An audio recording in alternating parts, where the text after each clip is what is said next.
Таткото на мојот пријател почина неодамна. Мојот пријател и неговиот татко од секогаш имаа силна врска, а сега неговиот татко го нема.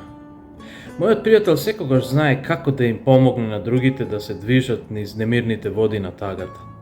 Сепак тој ми вели: некои денови само имам потреба да го слушнам гласот на татко ми, за да се уверам во неговата љубов.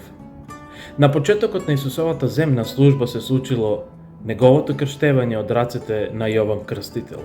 Иако Јован се обиде да се спротистави на тоа, Исус инсистирал дека тој момент е неопходен за да може да се идентификува со човештвото. И тогаш се случи нешто што го објави идентитетот на Исус, а исто така длабоко го допре Исусовото срце. Гласот на таткото го увери неговиот син: овој е мојот син кого го љубам. Истиот тој глас во нашите срца не уверува во неговата голема љубов кон нас.